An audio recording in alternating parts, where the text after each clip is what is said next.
Welcome back to the Listen to LambChop podcast. This is episode number 6, guys. This is your host, Gavin Lamb, and with me today for the 6th time in a row, our guest, Cody Spence. Hello. Hey, man. How are you? Pretty good. So, we actually took a trip last night, right? Mm-hmm. We went to Smyrna to the new-ish Truist Park, home of the Atlanta Braves, guys. And it's the first time that I've ever been to that park. And personally, I had a blast. Yeah, it was fun. It was a lot of fun. I didn't expect to have that much fun. And I think that's just because I have always been so partial to the TED or Turner Field because so much of my childhood was there. Right. And a lot of people say that, it's not the TED, but it's still pretty fun and stuff like that. But you know what? I had a blast, and I think it's kind of apples and oranges. I mean, yeah, you can judge your experience, but I think that both parks, both stadiums, both fields, I think they both offer things that were completely different and some things that stayed the same, and it still holds up the tradition. And I felt like I was at an Atlanta Braves game, in which we were. Yeah. So that's a good thing, right? Oh, yeah. All right, guys. So if you don't know already from the intro, this is a podcast absolutely all about the Atlanta Braves and our personal stories about the Atlanta Braves, kind of a brief history of us with baseball. Baseball is actually not my favorite sport. How about you? No. I am a huge football fan. I played football since 5th grade and all through high school. I don't play anymore, but I watch some pro football, but I watch college football a lot. And there will be more college football podcasts coming, I'm sure. But my whole life I have been an Atlanta Braves fan. So I do love the Atlanta Braves. I love the history. I love the sport of baseball. It's just not my favorite sport. So this is all about baseball, all about the Atlanta Braves, but I'm just going to go ahead and put a disclaimer out. If you want a ton of statistics and stuff like that and a bunch of numbers, this probably isn't the podcast you want to listen to because we're not accurate on that kind of stuff. Nothing. We know nothing about that. It's going to be more story-based and a lot more historical-based than anything else, and just a lot of fun. So it's going to be a fun experience. We're going to talk about the Atlanta Braves and baseball and stuff like that. So if you want the other stuff, you're just going to have to look it up yourself or find another podcast that has that kind of information. But with that being said, let's dive right into everything that we're going to talk about today with the Atlanta Braves. And Cody, I guess we'll start with you. You remember like the first time you ever watched the Atlanta Braves or went to an Atlanta Braves game? Or maybe even on TV? I can't remember exactly when or where or whatever, but I do remember going to the games as a kid. And it was great, man. I think the last time I went was to Turner Field for because that's the field that we grew up going to the seeing the games. Right, yeah. Was at Turner Field. So I don't think I ever went to any other stadium until last night, but Turner Field. So yeah, the last time that I went there, I was actually older. I wasn't a kid then. It was fun. But do you remember? I can't remember exactly where in Turner Field it was, but it had like the base run you could do. Yeah. Was it inside the cage? That was just the batting stuff, right? Well, they had the batting cage or the cages, too, and then they also had like the run the base. Yeah, run the base. Yeah. But that was fun. I never really participated in that. I did once. Once?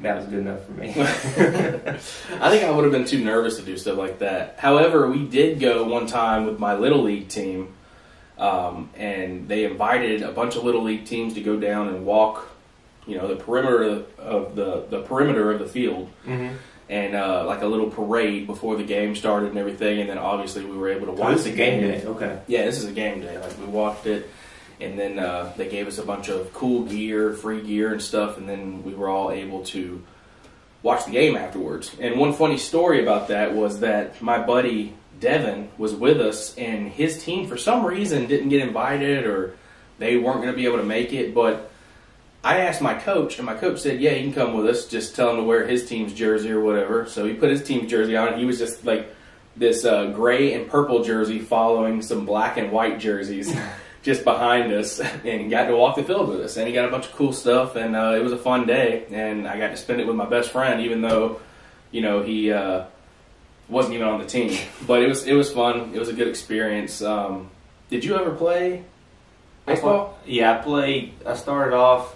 I guess T-ball. T-ball. Okay, yeah, me too. And then we, years went by, and then finally got to the point where we were pitched ourselves.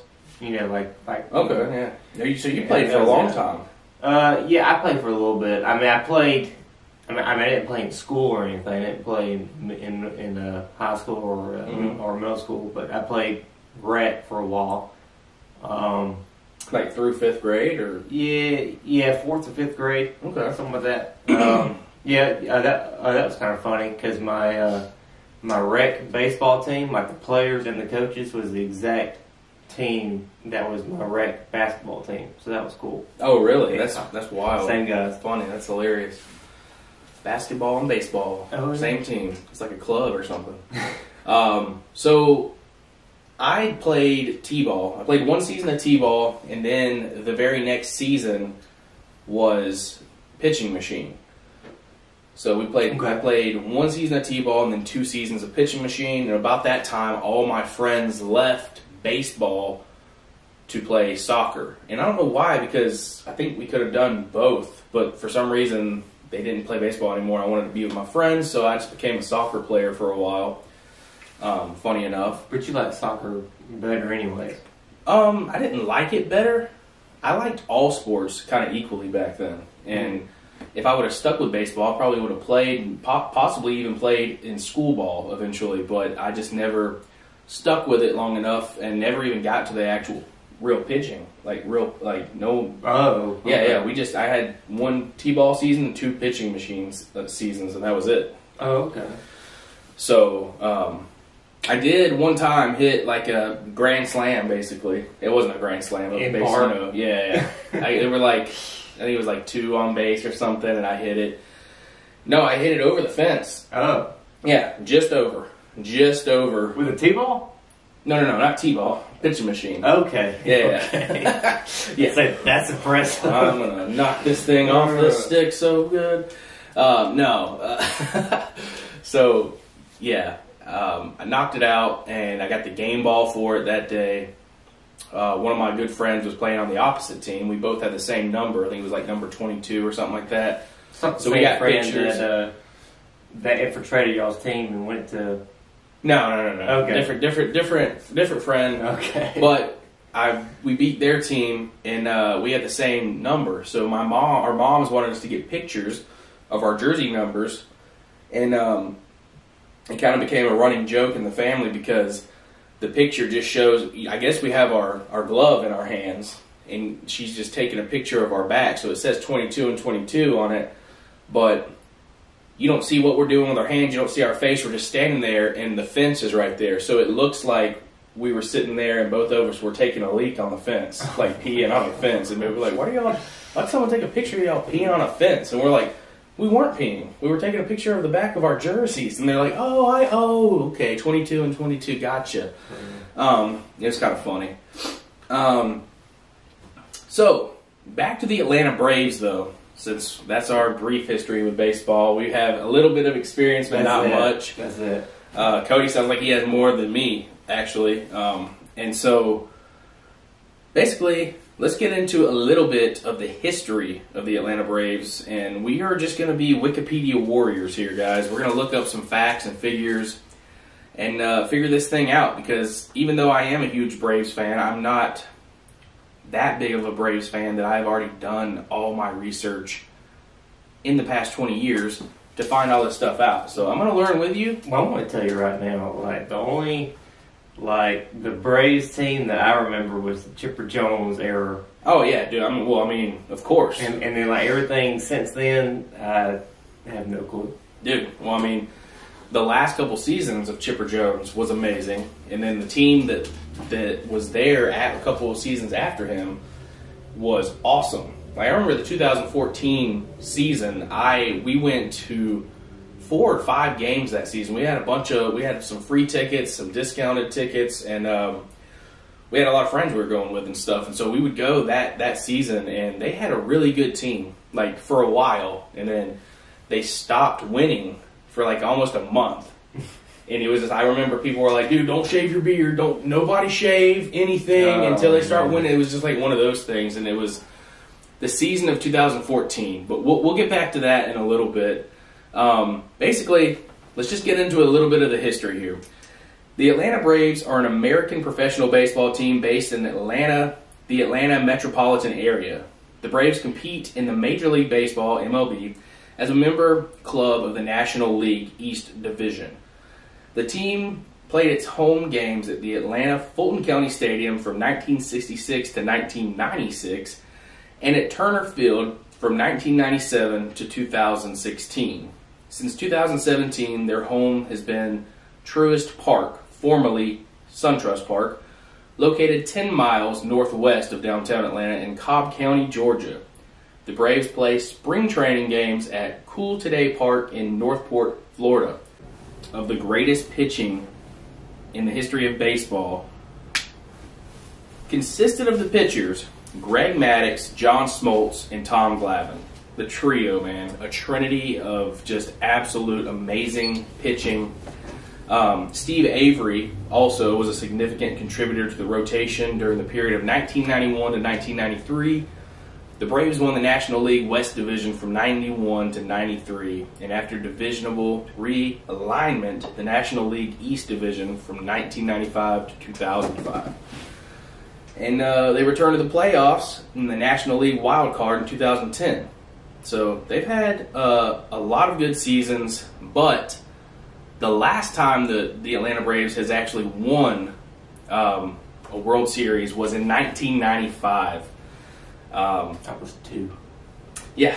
1995. Cody was 2. Just to give you a little bit of reference, we were really, really little, not really old enough to enjoy the magic of the moment.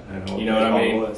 Yeah, exactly. I probably had like a wiffle ball and a little plastic bat. I have no idea. But, yeah, so World Series was the championship series. In 95, the 91st edition of the World Series, and it was the best of 7 playoff played between the National League, Atlanta Braves, and the American League, the Cleveland Indians. The Braves won in 6 games to capture their World Series championship in franchise history. Their 3rd World Series championship in franchise history, making them the first team to win at least 1 crown in 3 different cities.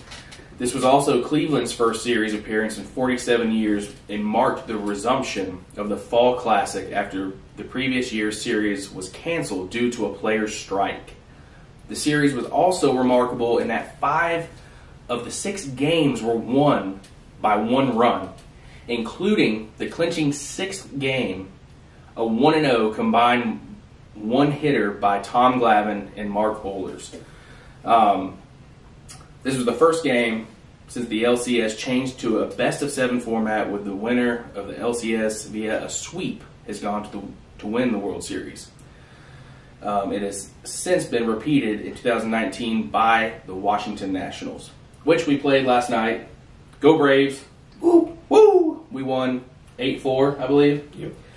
So, pretty good game. Last night was a blast, guys. We're going to get more into that in a little bit, but it was actually Star Wars night at Truist Park, and it was pretty fun. Let's face it, that was the main reason.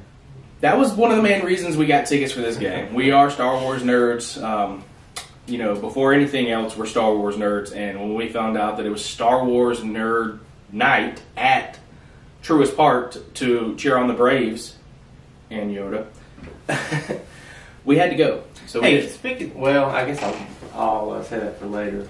Well, what do we gotta say, bro? Speak your mind. So Speak your mind. It was Yoda night.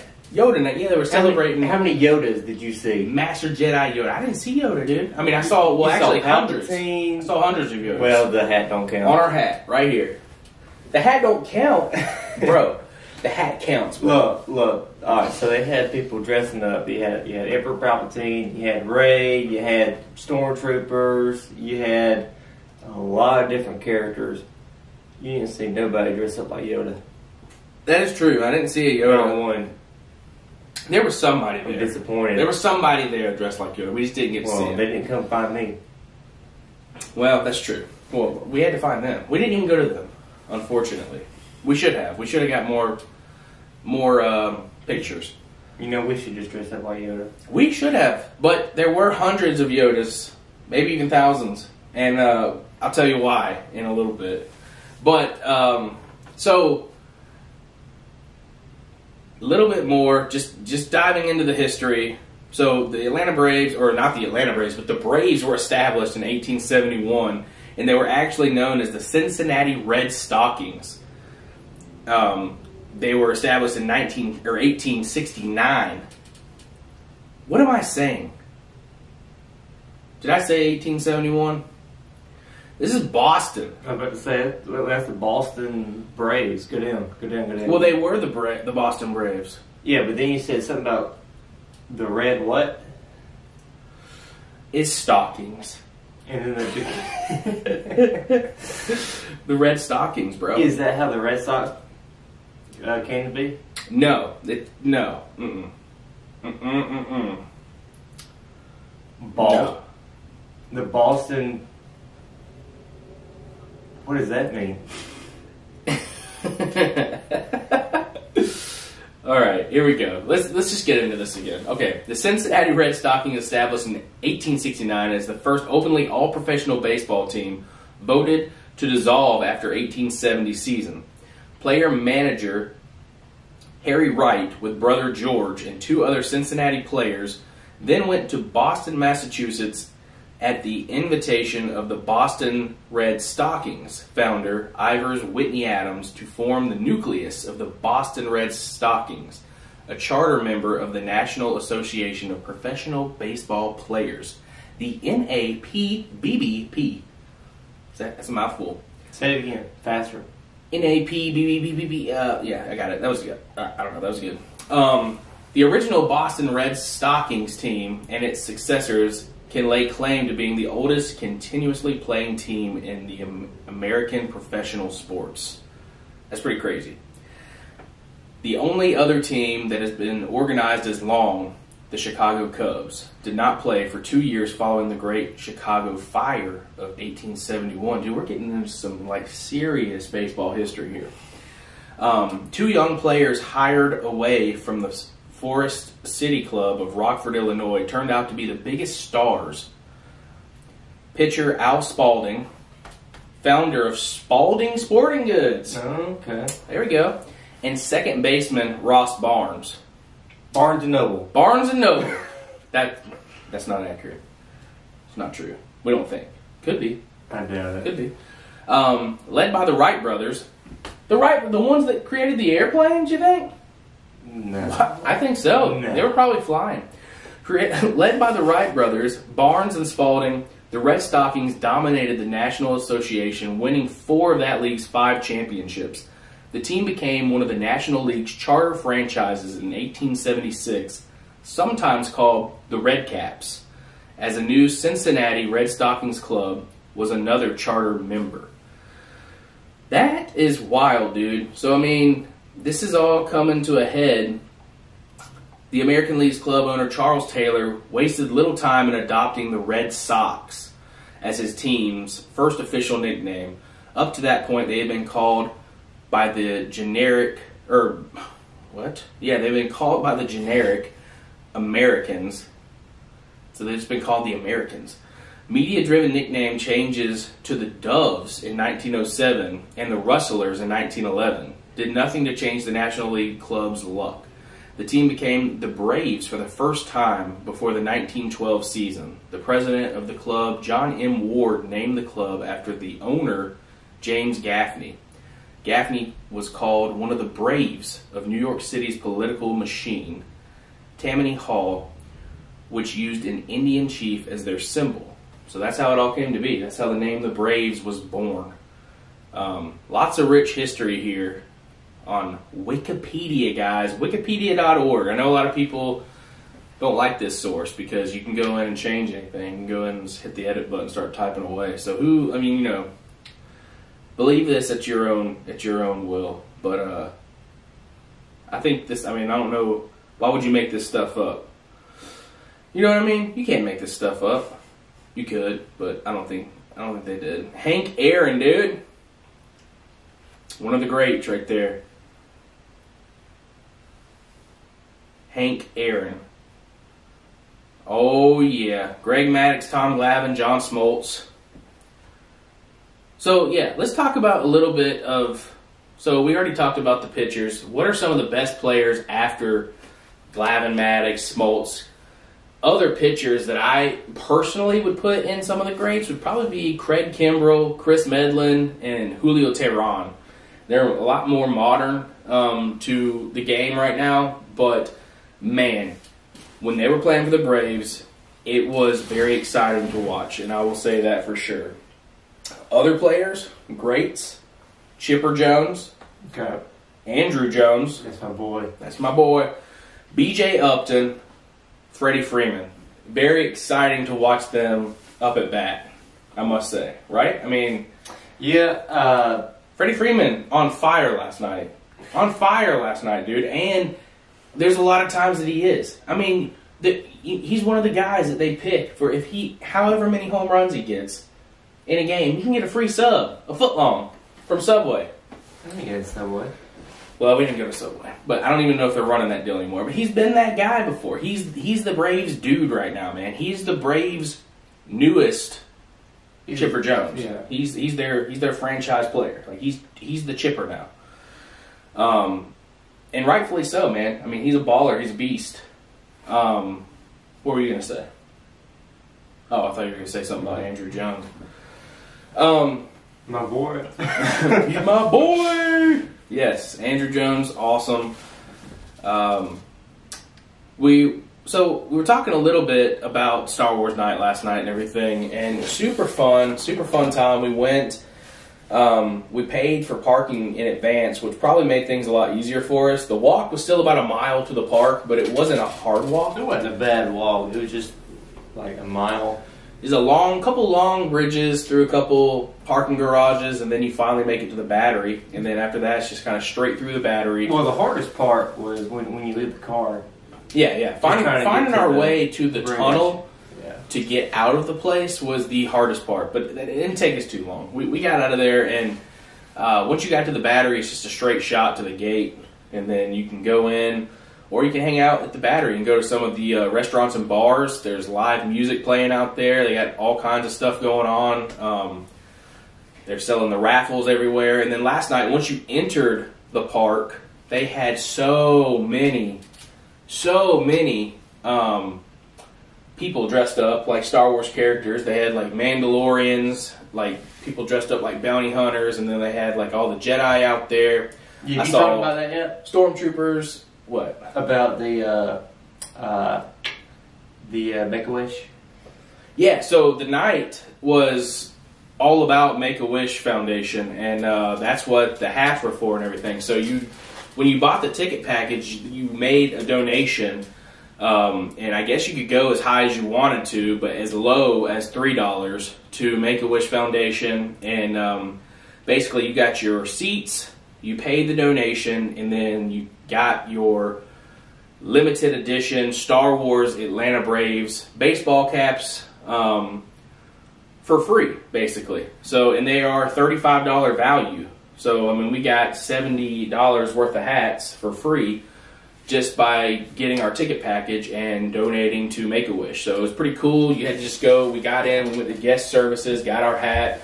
Wasn't a very long line. They just scanned our ticket on my phone and gave us the hat. And I love it, dude. It's basically, let me show you real quick. For those of you watching on YouTube, you'll be able to see it a little bit, but it's black and green. It's got a green bill. It's like lime green. It's got 1871 Atlanta Braves with the tomahawks crossing, the regular emblem over here. And then it's got words in the shape of Yoda's face. And it says, Great Jedi Master Yoda, High Council, Jedi Order, Lightsaber, a Wise War Leader, Force, Green, Warrior, Force Lightning, Star Wars. And it's pretty cool that they have that all spelled out in the shape. Shaped. Yeah, perfectly shaped as the shape of Yoda's face. It's pretty cool. Yeah, but I mean, you also like black and green. I do. I've always loved the green on black color scheme. That's always been my jam. So when I saw this, not only am I in love with Star Wars, not only do I love the Atlanta Braves, but I also love the color scheme, the hat, and everything. And I was like, I want to rock that hat. How do I get it? That's actually how we came to get the ticket package. I was like, I want that hat. How do I get it? Click on the thing. You have to buy the ticket package to get the hat. And I was like, okay, to get the hat for free? Okay, I want to go to the Atlanta Braves game. I haven't been in the new park. That'll just knock out so many birds with one stone. And I get the hat. Why not? And we're making a wish, or we're not making a wish, but we did. We made a wish to go to the game and get a hat. We got that. We made a donation to the Make-A-Wish Foundation. And guys, I can't express enough how important that is to donate to stuff like that. If you had family and friends that go through stuff, that have terminal illnesses, and children especially, that they got stuff going on in their life. They may not make it very long, and this foundation will make their dream something they really want to do. If they're not going to make it too long, makes it come true for them, and that's it's a nice thing to do for something for those who don't deserve. Yeah, pay it forward and give back, guys, because you never know what that dream could be for somebody. So. Make-A-Wish Foundation, shout them out. Go make a donation if you can. And anytime that it pops up, guys, just donate something. If it's only $1, then that's fine. Just donate what you can. But it was a great cause for that night, and Star Wars night was an absolute blast, guys. We had so much fun. All the characters around, everything like that. We got the hats, the atmosphere. I mean, you had half the people wearing Atlanta Braves gear, and you had half the people wearing Star Wars stuff. Because they told you to wear your favorite Star Wars stuff, your favorite gear and everything. So we got the hats, and I actually wore this shirt. If you can't see it, you can see it now on the thing. It's Clone Trooper, Star Wars, and it's like a Hawaiian pattern, but I figured it would match the hat kind of. And it was fun. It was a lot of fun. So what did you think of because that was your first time at the park, right? That was my first time at the park at Truist. We used to always go to Turner.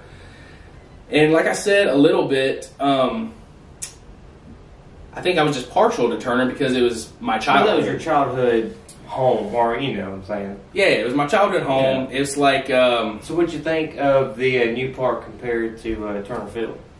I think that it was a little bit smaller in some ways. Okay. But yeah, I mean, it does seem a little bit smaller. It seems a little bit smaller, but almost in a good way. Almost like they've compacted everything that they need. And I will say this, it's so much more organized, guys. It's so much more organized than Turner Field was. You had to go look around and find stuff at Turner Field, I remember. And like sometimes you just be like, where is this? Like, I need to find it. The signs, the escalators, all the booths, everything is just perfectly like planned out and set for organization and like ease and just like speed. It's convenient. I loved how where our seats were, we could walk down, go right down the stairs.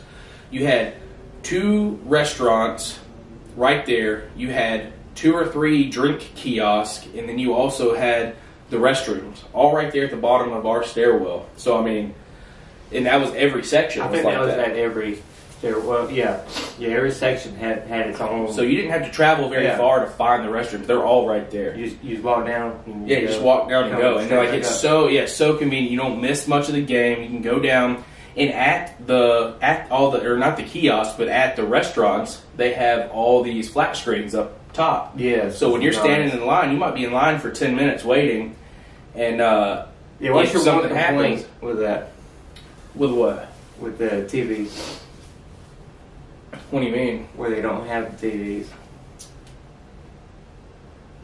Oh, yeah, it was weird. So they had them at the restaurants when we're waiting in line. You don't miss a thing. You can see it all. But they didn't have any TVs on the outside wall of the gift shop in that line for 15, maybe 20 minutes. Which a little backstory to that. Like, we were in our seats for the first, like, 3 or 4 innings. Yeah, we stayed through, like, 4 innings. It got kind of crowded. We kind of just want to walk around. Kind of stretch your legs, you know. Yeah. Like, you kind of cooped up right there.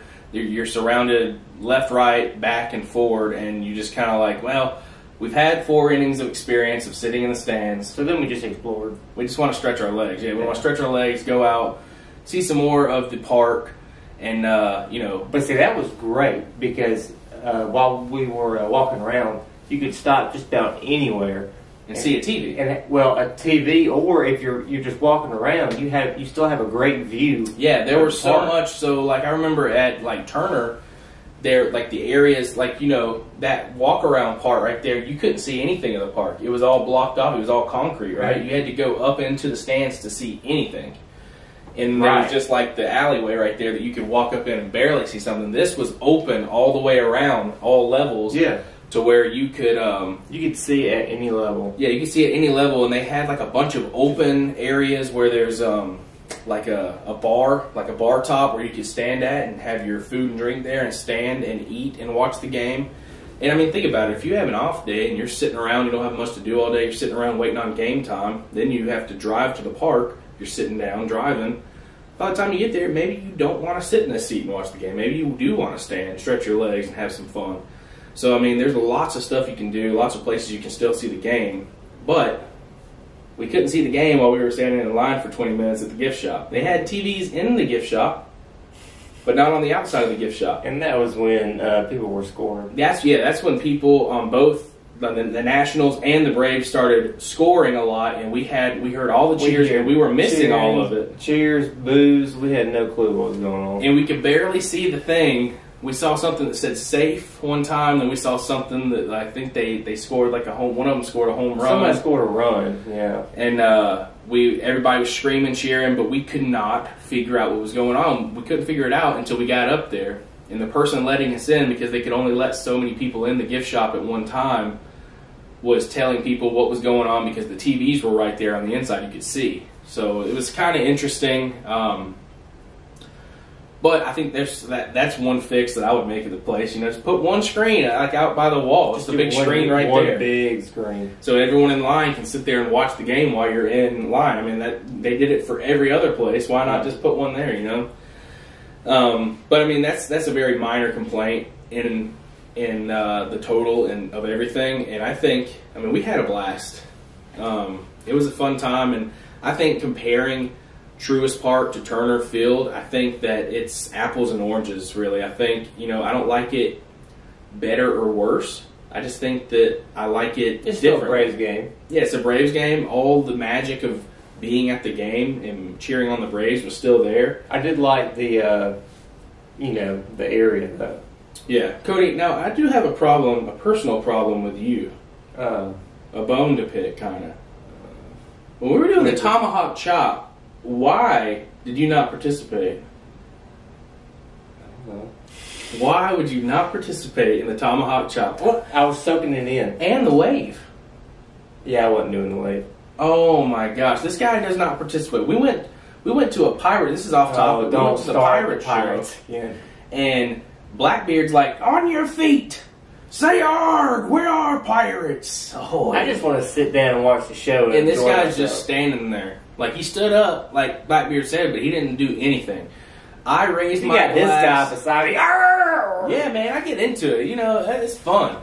I like to get in there. I like to have my experience. And don't ever not do the tomahawk chop at a Braves game. When you might as well I never have had saw a Nationals hat on. Oh yeah. Actually, I do remember the tomahawk. You might as well have had a Nationals hat. Look, man, it's a lot of work. It is not. You say,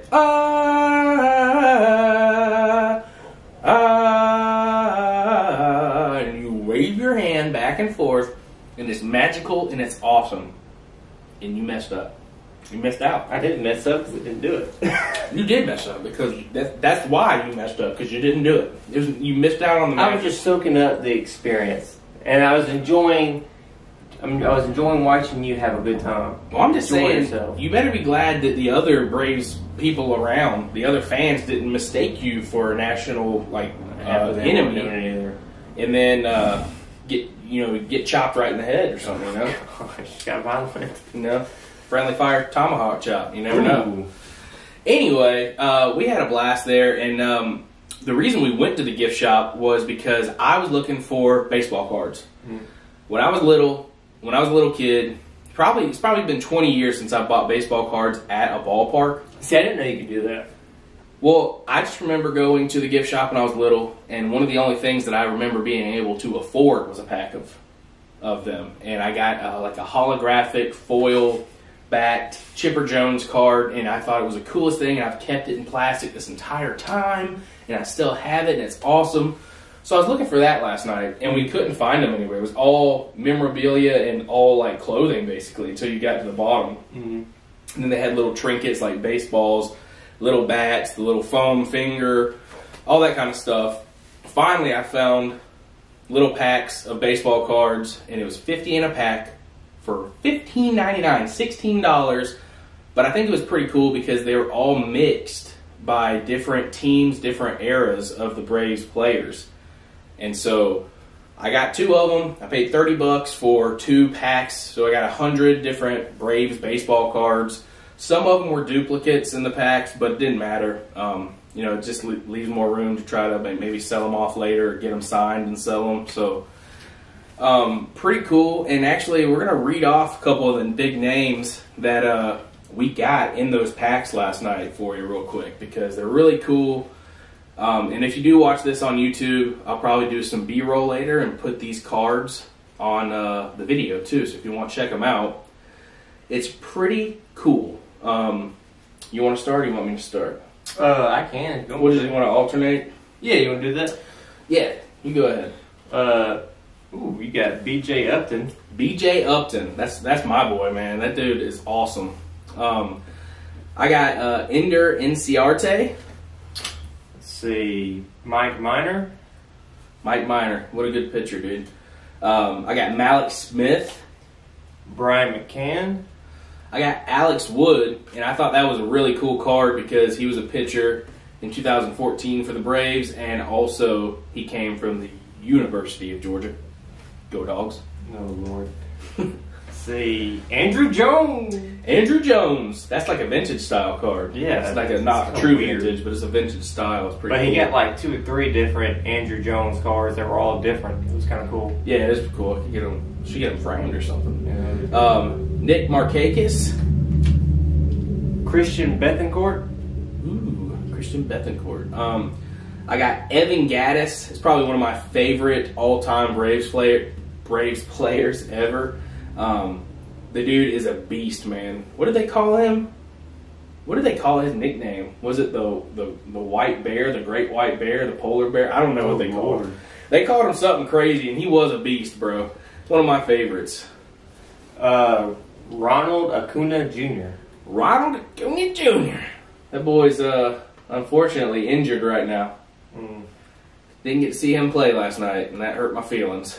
But he's going to make it back. He's going to make it back. I actually have an Atlanta Braves 2014 record card. They went 79 and 83. Pretty good year. I'm going to talk a little bit more about that season in a minute. Okay. Brandon Beachy. Brandon Beachy. He was a pitcher, right? Yeah. I have a pitcher here as well. Julio Teheran. That guy's awesome, man.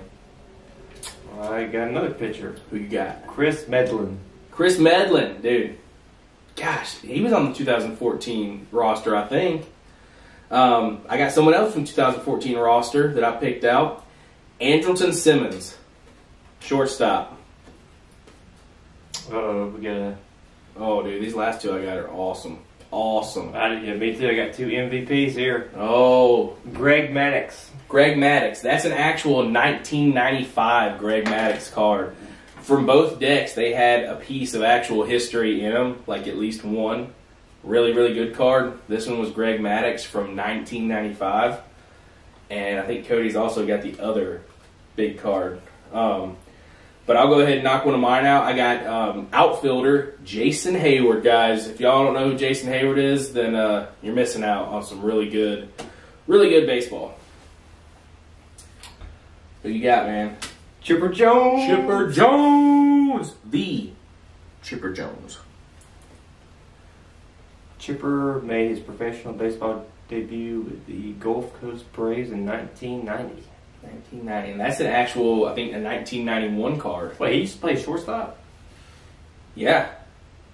Shortstop, Atlanta Braves. Really? Chipper Jones. 6'3", 185 pounds. What is this? Statistics pertain to minor league career. These statistics are for his minor league. Oh, that's cool. And this was a card by Bowman. And it is it says a 1990 team breakdown, but this card was manufactured in 1991. It's a 1991 Chipper Jones card. It's pretty cool. And then my last one is a pitcher, MLB All-Star Game, and I think that he's one of the best pitchers that we've had in probably the last 10 years. Craig Kimbrell, guys. He was amazing. We were very appreciative for him to come out, and it's really cool that a professional athlete that shares the same faith that you do wants to come out and actually instill those kind of values and that faith into young people. So that was a pretty fun experience, and we have a really cool baseball card that's actually signed by the player. So, I mean, it doesn't get much better than that. Do you have any signed sporting stuff, dude? Whether it be baseball or not? I personally do not, but the last couple of Christmases, a thing that I've been kind of doing for my brother, who's a big Duke basketball fan. Yeah. So I'd go and I try to find something like that. I think I got like a signed Coach K basketball or something, and then something else. I can't remember who signed it, but Coach K. Nothing that I have. Nothing. That's the only thing. That's the only stuff I have. That one card and then that baseball with Bobby Cox. Who else is on here? We got. Oh, I got a hat with Greg Olam. What else do I see? Lonnie Smith. Tom Glavine. And that's an actual signed ball. Kent Merker. I mean, dude, that pen. Yeah, that's real. That's real. Someone gave this to me. Otis Nixon.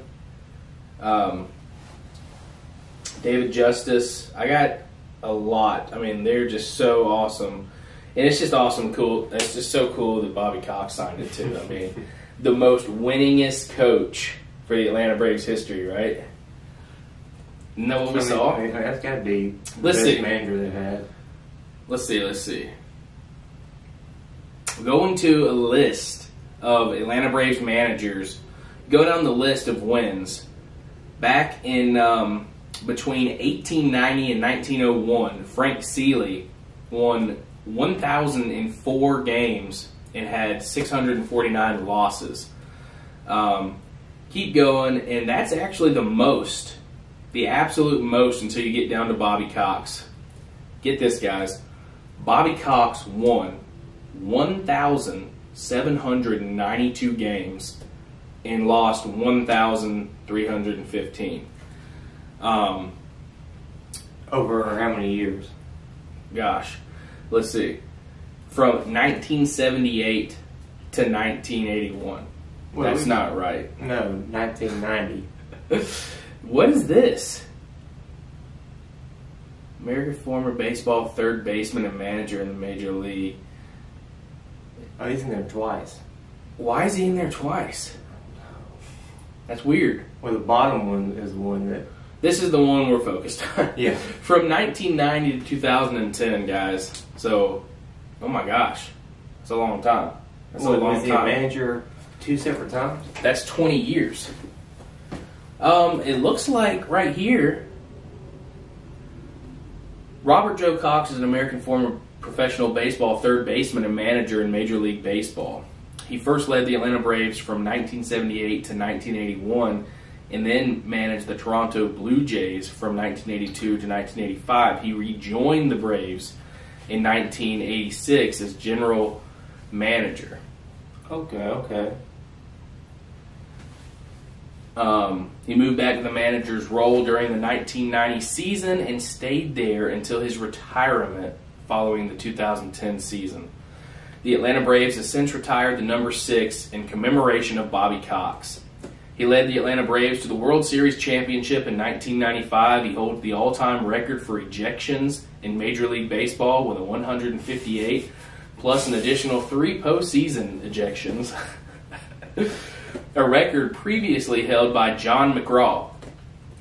He also leads the league in playoff appearances as manager with 16, and he was the first since Casey Stengel to have qualified for the postseason 10 times. He became the first manager to exceed 3 consecutive appearances in the championship series, doing so by qualifying for the National League Championship Series from 1991 to 1999. Along with Joe McCarthy, he has the most 100-win seasons with 6. Cox ranks 4th on the baseball all-time managerial wins list. Can't beat Bobby. No, not at all. Not at all. Number 4 ever, dude. Baseball all-time managerial wins list. That's huge. Mm-hmm. That's huge, man. Got a signature right here. Got a signature, just saying. Show off. Don't be that guy. All right, so that's pretty cool. So let's look at, this says the 5 best seasons in Brave history. So you want to go, let's start with number 5. It's 2003. This club possessed one of the franchise's most powerful lineups. Lopez hit a team-leading 43 homers, and both Gary Sheffield and Andrew Jones also flirted with the 40-homer mark. The pitching staff wasn't nearly as strong as those the franchise featured throughout the 1990s, but Maddox proved effective in his final season with Atlanta, and Russ Ortiz became a 20-game winner with the help of John Smoltz, who notched 40-plus saves for a second straight year. Thoughts of this club advancing to the World Series evaporated as the Cubs, Kerry Wood, and Mark Pryor shut down Atlanta's bats in the NLDS. That's right. John Smoltz was a closing pitcher legend. I think so. Let's see if we can get any audio on this, because that would be really cool to pick up.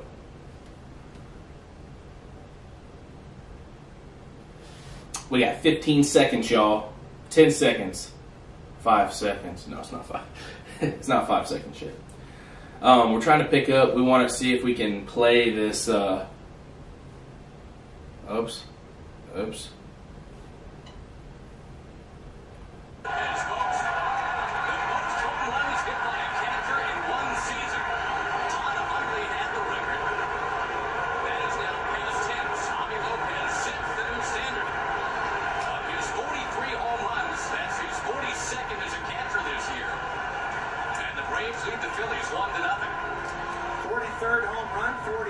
As a catcher, a major league record, the most ever.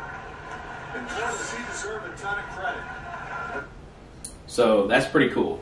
That's number 5 on the. It's the 5th Beth. It's the 5th Beth that I've ever heard of. It's the 5th best season in Braves history. So let's go up to number 4. 1957, what a difference in time. Via a mid-season trade, the Braves acquired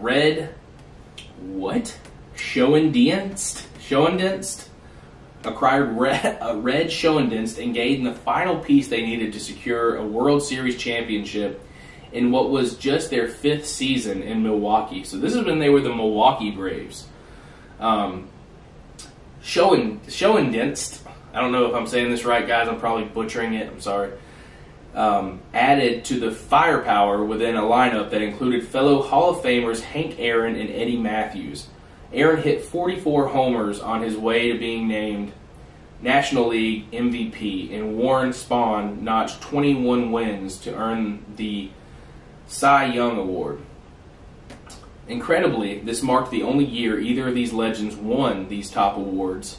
Lou Burdett notched 3 complete game wins, including a pair of shutouts in Game 5 and 7 to give the Braves a World Series win over the Yankees. That's big time. That's big time right there. Let's see if we can get some audio on this one. Home run over the right field screen. And now the score. Aaron lines a home run over the right field screen. And now the score is 7-3.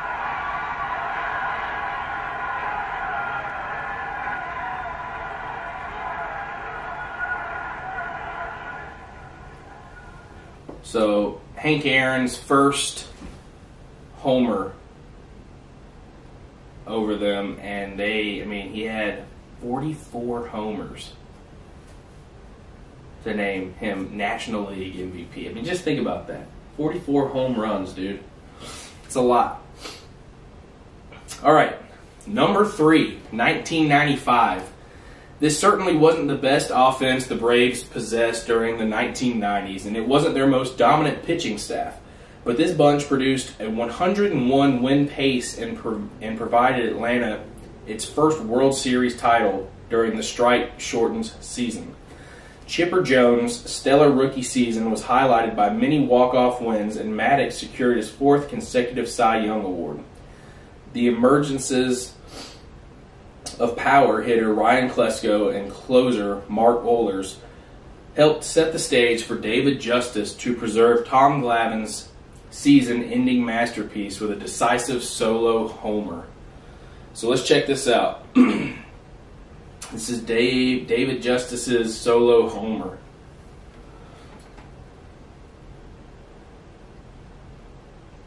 We can get the audio to work. We can get the audio to work. Oh, we gotta watch an ad. It's 5 seconds. 3. Whoa. Oh, shit. That was my throat. Oh, your throat. That was my throat. A long drive to right. Ramirez turns to the track. She's gone.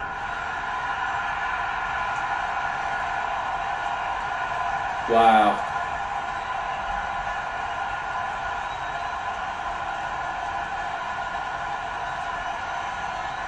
Wow. Dave Justice, all is forgiven in Atlanta. Bob, it's okay to talk the talk, but you can walk the walk.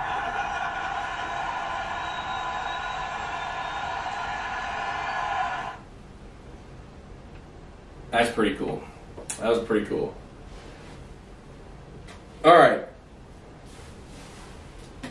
That was number 3, guys. Moving up to number 2.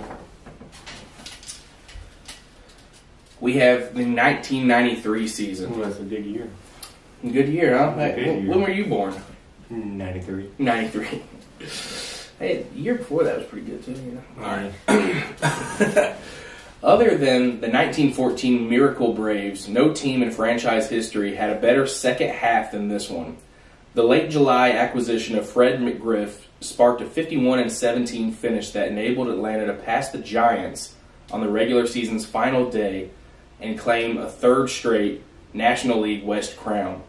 Maddox won a Cy Young Award during his first season with Atlanta, and the MVP balloting resulted in a top 5 finish for David Justice, Ron Gant, and McGriff. The team's bid for a 3rd straight National League pennant faded as it seemed to run out of steam while losing to the Phillies in the NLCS. So let's check it out.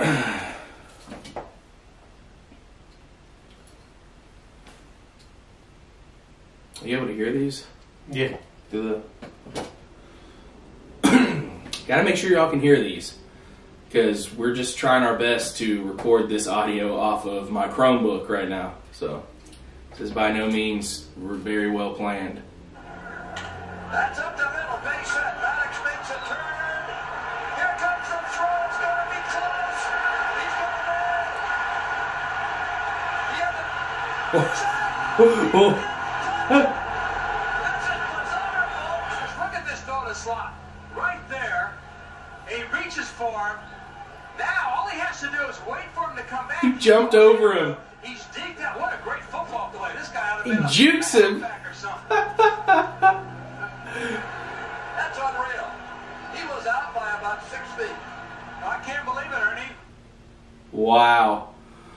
The guy jumps over homeboy, lands, turns around. The guy tries to tag him again. He jukes him, breaks his ankles, and then just dives onto home. That's pretty gnarly. All right. Here we go. Number 1 best season in Braves history, guys. 1998, when we won the World Series. This team had the most prolific offense and one of the best pitching staffs the Braves employed during the epic 1990s. But thanks to a 6-game loss to the Padres in the National League Championship Series, this club didn't win one of the 5 pennants captured by the franchise during the decade. Andres Galarraga hit a team-leading 44 home runs, and Chipper Jones, Andrew Jones, and Javi Lopez each hit 30-plus homers. Greg Maddux produced an MLB best 2.22 era, and Tom Glavine, ERA. And Tom Glavine captured his 2nd National League Cy Young Award. This team had everything except for a fitting October conclusion. Sorry for the ERA thing. This is what the disclaimer was. We warned you. We warned you. All right, guys, we're going to watch this clip, all right? Glavine picks up the 20th win of 1998. We're rolling. Watch Naomi Osaka's 125 serve. Okay, I don't want to watch that. Yeah, okay. I don't know. It's some kind of Google ad, guys. All right, here we go.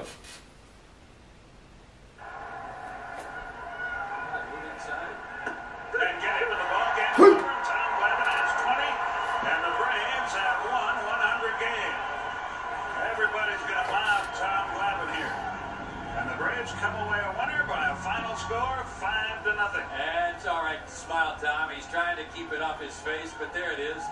Nice job.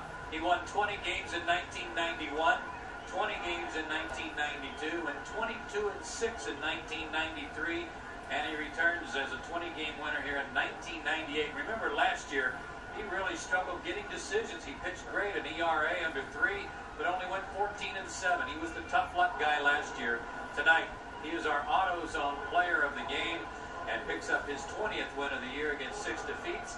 And he's also now 12-2 on the road, and it's his 4th complete game and his 3rd shutout of the year. Look how young Chipper was. I know, Chipper was pretty young there. So, yeah, that was the number 1 best season the Atlanta Braves ever had. It was 1998, and for very good reasons. Those were pretty fun clips, huh? It's fun to look back at that kind of stuff because we weren't around for some of them. And we were for some of them. Like, I don't remember...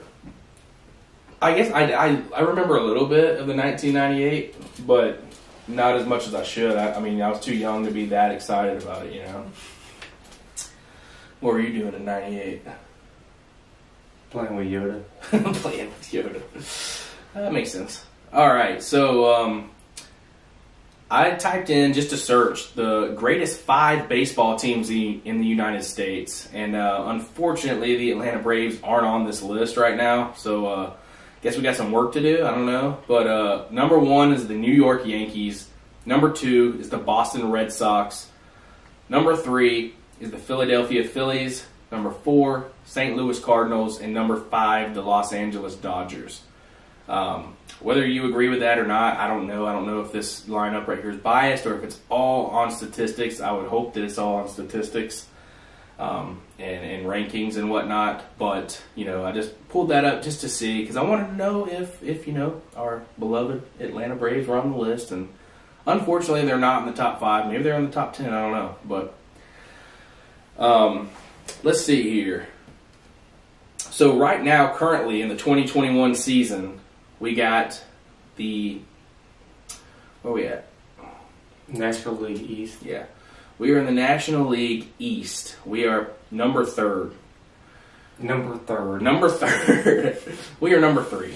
We are 3rd in the National League East, which puts us 3 out of 5, so we're right smack dab in the middle. Number 1 is the Phillies. Number 2 is the Mets, believe it or not. The Mets usually stink, dude. The Nationals, the Nationals and the Marlins are right below us. We're right in the middle. Our record right now is 56 and 54. So we got some work to do to work our way back up to the top. But I mean, they're playing pretty good baseball right now. And then in the National League, you got the Brewers leading the Central, the Giants leading the West. And then just for kicks, we go over to the American League. You got the East, American League East. You got the Rays leading. American League Central, you got the White Sox leading. And American League West, you got the Astros. So, interesting. Very interesting. All right. So I talked about we were going to go back and talk a little bit about the 2014 Atlanta Braves season just because that season meant so much to me. It was the most consecutive Atlanta Braves baseball that I had ever watched in my life, ever been to the actual stadium for, and I watched most of the games on TV that season as well, and super duper proud of it too. So the 2014 Atlanta Braves season was the Braves' 18th season of home games at Turner Field, and 49th season in Atlanta, and the 144th season overall. Before September, the Braves had 2 winning months and 3 non-winning months that they played, and briefly reached first place in their division. The team's performance declined in September. This is what I was talking about. Declined in September as the team lost 16 out of the first 20 games they played that month. They finished tied in second place with a 79 and 83 record, 17 games back in second place in the division, and failed to make the playoffs. They failed to make the playoffs because of that losing streak. So finished second to the Washington Nationals that year, but we had.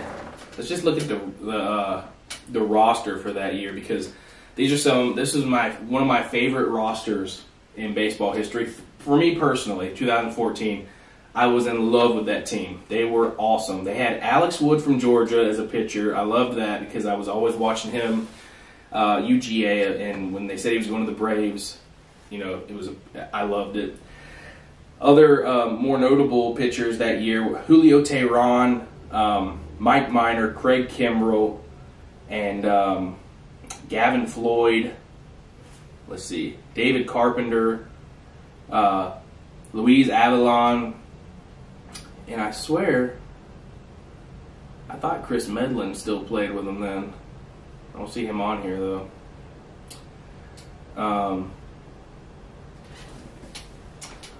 Then you got, did I say Craig Kimbrell? Did I say it? I'm sure you did. If I didn't, Craig Kimbrell. One more time. Craig Kimbrell. Okay. Also, catchers, you had Christian Bethancourt, Evan Gaddis, my dude, and Gerald Laird. Also, infielders, you had Freddie Freeman, Phil Goslin, Chris Johnson, Tommy LaStella,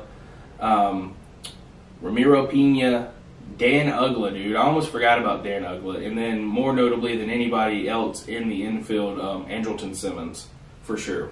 One of the best shortstops that Atlanta's ever had. Outfielders.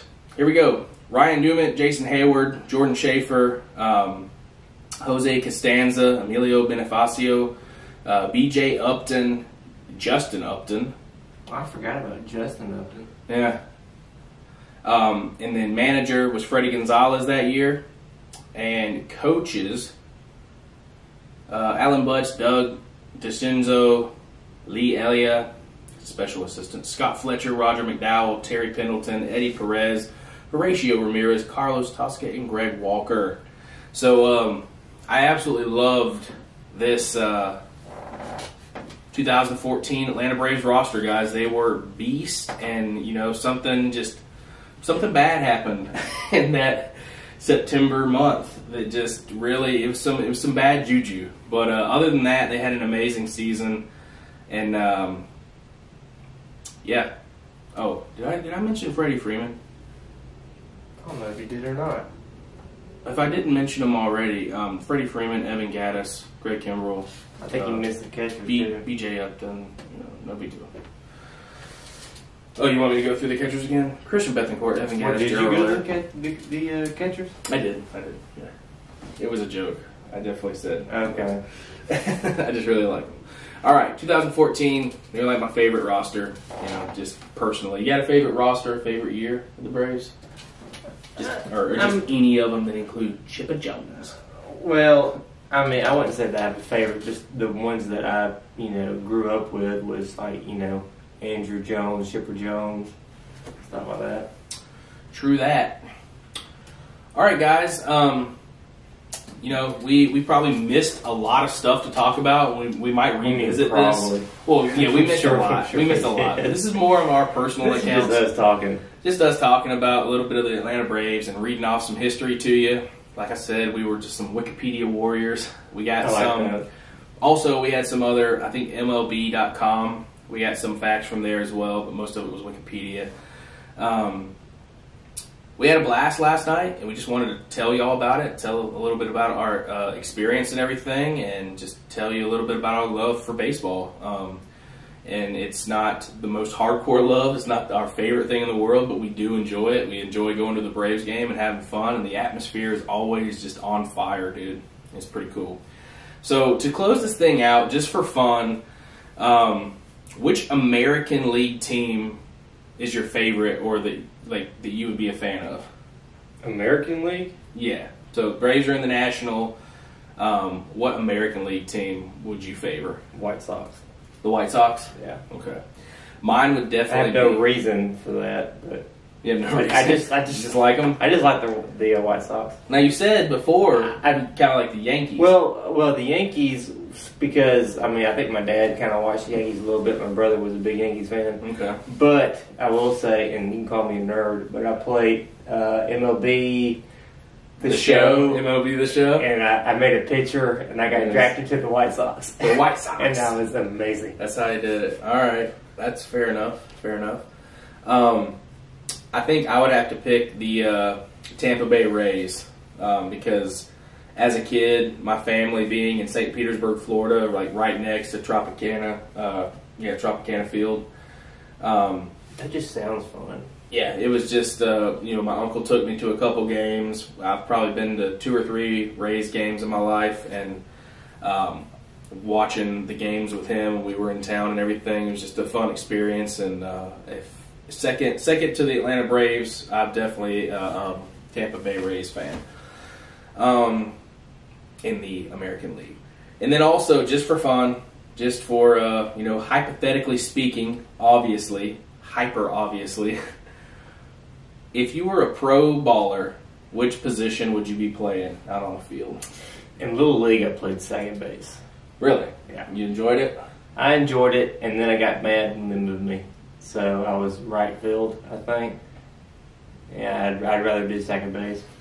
Okay, cool. I think that I would just be a secret weapon they just keep in the dugout and just bring me out for, like, grand slams. A pitch hitter? Yeah, I'm just a... I can see you being a catcher. Me? Yeah. That probably would. But if I had, honestly, to be like my dream position if I played pro baseball, just the outfield. Like a Jason Hayward or something. Oh, you won't be lazy and just wait. Yeah, dude. Dude. I want to be out there, and then when it pops up, I just want to be like, all right, I got you, you're out. I want to wait for it to come right into my glove. So, that's not as easy. If somebody's going to hit it over the fence, you're going to jump over the fence? Oh, no, I'm going to do one of those things where I'm looking, and I see the fence in my peripherals, and I'm just going to just slam into it as hard as possible just so they know I went real hard trying to get that ball. But you didn't get it. And I got myself knocked out trying to get it. I want to let people know that I'm not going to try to stop. I'm just going to run straight into the wall. I'm just joking. I don't know, but outfield would probably be my jam, or catcher. I like to talk trash to him while I'm back there. Like, yeah, you ain't got this, bro. You ain't got this. Shoes untied. Shoes untied. Like, the Sandlot. Oh, God. Should have mentioned the Sandlot. We'll have to do a Sandlot episode. That's a great movie. It is a great movie. There's a lot of great movies out there with baseball, actually. A lot of really good baseball movies. The Rookie. Angels in the Outfield. Angels in the Outfield, yeah. I love Angels in the Outfield. That's a really good movie. All right, guys. I think we're about to wrap this episode of Listen to LambChop up. I hope you enjoyed it. If you're not a baseball fan, if you're not a Braves fan, you probably won't enjoy it as much. But, you know, this is just our personal love of baseball and the Atlanta Braves. There's a certain kind of magic that came to it. If you grew up, I mean, we grew up within an hour to any of the parks in the area. And when your family got tickets, when your friends got tickets, when your neighbors got tickets and invited you, it was just this culture built around the Atlanta Braves where, hey, we got tickets. Would you like to go to the Braves game? And when did you say no? You know what I mean? Like, you go to the Braves game, man. It's a whole thing. It's America's favorite pastime, and the Atlanta Braves are fun to watch, man. It's an awesome time. So, you know, go support your local baseball team. Watch some baseball. Watch the Atlanta Braves if you're in the area. And, you know, comment on this and comment on the channel. Let us know exactly, you know, what's your favorite team. All right, guys, as always on the Listen to LambChop podcast, stay well, eat a good lunch, have a great evening, good night, and much love. Peace out.